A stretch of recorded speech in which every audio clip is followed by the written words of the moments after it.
Olá, estamos de volta com o Senado agora. A Comissão do Senado para reformar o sistema político foi instalada nesta terça. Já ficou decidido que os trabalhos na casa começam antes que os deputados terminem as votações sobre o mesmo assunto. A comissão é formada por 30 senadores. Eles estiveram com o presidente da casa, Renan Calheiros, e marcaram para a próxima terça-feira a primeira reunião de trabalho. Vão discutir matérias que estão no Senado e uma que vem da Câmara, a PEC da reforma política, que ainda está sendo votada. A intenção é ampliar o texto da Câmara. Nós vamos votar algumas matérias que a Câmara votou e vamos inovar em outras matérias, inclusive diminuindo custo de campanha. A ideia inicial era de que o plenário do Senado votasse a reforma política até o dia 17 de julho, quando começa o recesso parlamentar. Mas o presidente da comissão reconhece que o trabalho pode se estender. Que a gente possa, até o dia 17 de julho, ter votado o que for possível. E essa comissão, a intenção nossa é que ela funcione até outubro. A comissão deve tratar de temas polêmicos, como as coligações proporcionais, cláusula de barreira, duração de mandatos, fim da reeleição, financiamento e custos das campanhas. O desafio é conseguir avançar na tramitação das matérias aqui no Senado, mesmo tendo que mudar pontos da reforma política que será enviada pela Câmara. É importante que tenhamos um ambiente de entendimento, porque do contrário poderá acontecer um ping-pong e a Câmara sempre tendo a prerrogativa da última palavra, como foi, por exemplo, num dos pontos que nós senadores consideramos essencial, que é o fim das coligações partidárias. Nós vamos fazer um esforço concentrado e conversando com a Câmara dos Deputados para ver se a gente, até setembro, que é a data limite, aprove propostas que venham já ser utilizadas a partir das eleições de 2016. Está nas mãos do presidente do Senado a primeira leva de projetos que fazem parte da revisão do Pacto Federativo. A maneira como são distribuídos os deveres e os direitos de municípios, estados e União. O relator da comissão dedicada exclusivamente a esse trabalho entregou a lista ao senador Renan Calheiros. A Comissão Especial do Pacto Federativo, formada há menos de um mês, selecionou 20 propostas que já tramitam no Senado. O trabalho foi dividido em 3 frentes: administração, serviços públicos e finanças dos estados e municípios. Na lista estão projetos para modernizar impostos, alterar regras dos consórcios municipais e melhorar a fiscalização dos recursos para a saúde. Nós não teremos nem acréscimo, nem tampouco decréscimo, nem tampouco nenhuma retirada de receita de municípios e estados, nem uma ofensa aos cofres do Tesouro Nacional. Então, portanto, a ideia é liberar esses 20 projetos para que o presidente da casa possa pautá-los. A ideia é que os projetos levados ao presidente Renan entrem na pauta antes do recesso do mês de julho. Agora a comissão se debruçará nos trabalhos seguintes até a questão em 9, mais ou menos, de setembro, onde nós prevemos assim, encerrar os trabalhos da comissão, apresentando o que seria o objeto final do Pacto Federativo, as questões que envolvem ICMS, unificação de alíquotas, fundos de compensação de perdas e de desenvolvimento econômico para o país como um todo. O presidente do Senado vai apresentar nesta quarta-feira uma proposta de emenda à Constituição que cria uma nova figura no Poder Legislativo, uma autoridade para avaliar a política fiscal do governo. Eu vou apresentar uma proposta de emenda à Constituição que cria autoridade fiscal independente para fazer um acompanhamento durante a execução da política fiscal, para não acontecer essas coisas com as quais nós estamos tendo que conviver. Pedaladas, tem que buscar definitivamente uma qualidade para o superávit, tem que dar qualidade ao gasto público, e acho que o papel do Congresso, mais do que comentar, é apresentar a saída. É uma autoridade com mandato para fazer uma fiscalização permanente. O papel do Legislativo é fiscalizar. Então é no aprimoramento desse papel que nós vamos propor a criação da autoridade fiscal independente do Congresso Nacional.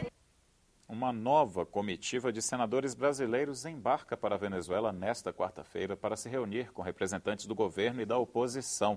Na semana passada, 8 parlamentares oposicionistas foram a Caracas prestar solidariedade a políticos presos e pedir a marcação das eleições legislativas no país vizinho.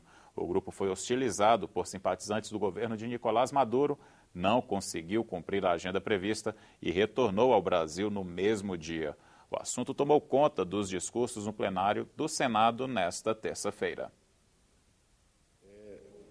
Os senadores da oposição consideraram a visita ao país vizinho um sucesso. O opositor do governo Nicolás Maduro, Leopoldo Lopes, suspendeu a greve de fome que fazia havia um mês, porque uma das principais exigências dos manifestantes venezuelanos foi atendida.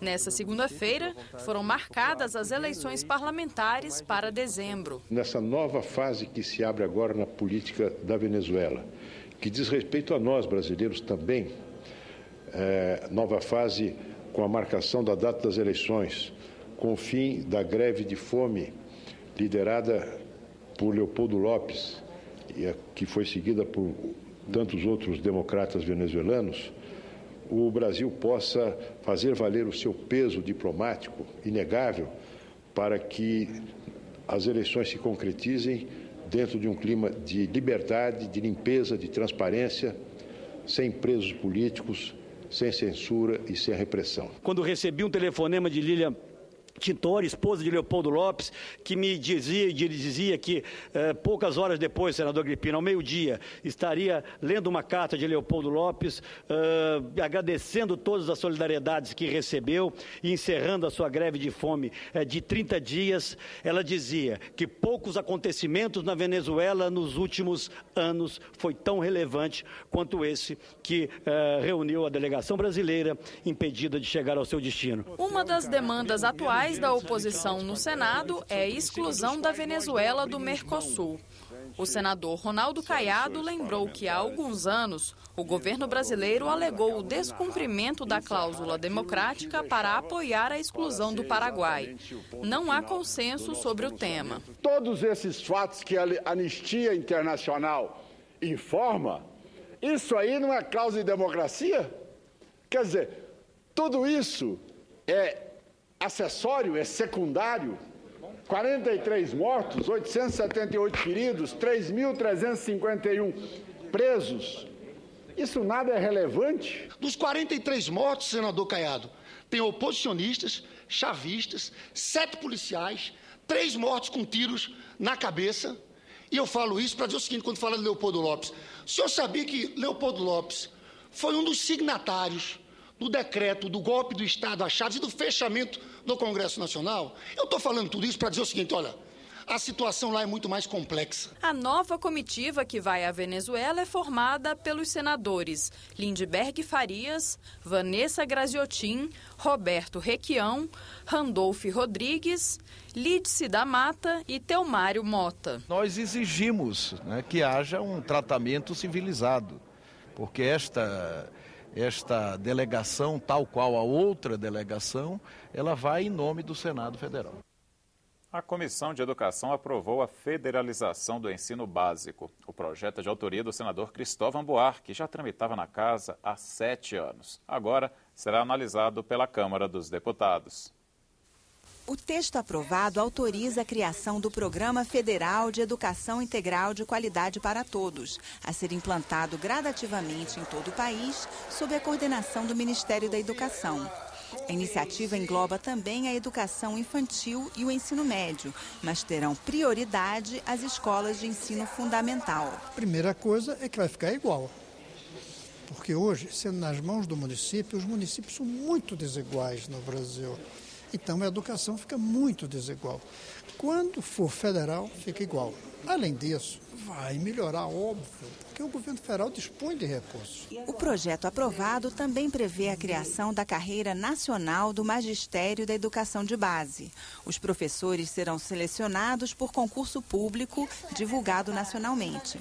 O plano de cargos e salários do Colégio Pedro II do Estado do Rio de Janeiro será adotado como referência para a remuneração da categoria. O custo de cada aluno será R$10 mil por ano, para poder pagar R$10 mil por mês ao professor dessa nova carreira, que eu acho que é um salário que vai dar para atrair bons quadros. É um processo, 15, 20, 30 anos talvez para chegar ao Brasil inteiro, mas tem que começar. E hoje nós demos o primeiro passo. Também foi aprovado de forma terminativa o projeto que anistia alunos de instituições federais de ensino superior excluídos por abandono, jubilamento ou expulsão por atividade política. Os estudantes terão 3 anos a partir do momento em que a lei entrar em vigor para solicitar o reingresso. A Comissão Parlamentar de Inquérito que investiga possível sonegação fiscal e evasão de divisas ligadas às contas de brasileiros na agência do HSBC na Suíça se reuniu para deliberar sobre as próximas providências. A CPI ainda não recebeu a lista considerada oficial solicitada às autoridades francesas pelo ministro da Justiça e pelo Procurador-Geral da República. Eu penso que nós temos 2 objetivos principais. Um, repatriar esse dinheiro. E o outro, colher subsídio aqui para que os buracos do nosso sistema sejam fechados. A partir de uma relação de nomes com movimentações financeiras suspeitas recebidas do COAF, a CPI do HSBC enviou questionários a 362 pessoas. Apenas 23 responderam, anexando documentos que comprovavam regularidade perante a Receita Federal e Banco Central.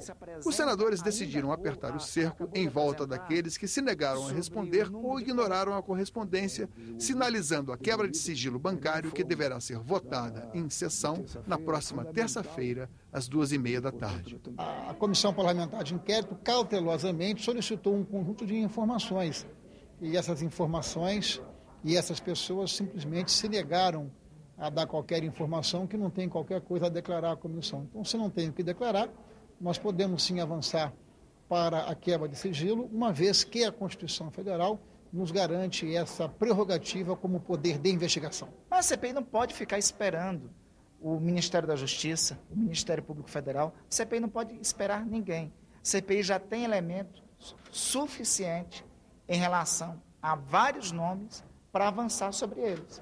Tem alguns que tem que vir à CPI prestar esclarecimentos. A CPI tem que atuar, ela não pode ficar 50 dias sem se reunir. Os senadores aprovaram a convocação para depoimento de 5 ex-diretores do banco no período de 2003 a 2006 e um requerimento à Procuradoria-Geral da República e ao Ministério da Justiça solicitando o urgente compartilhamento das informações das autoridades francesas. O Senado agora volta a qualquer momento com outras notícias. Continue com a nossa programação. Até a próxima!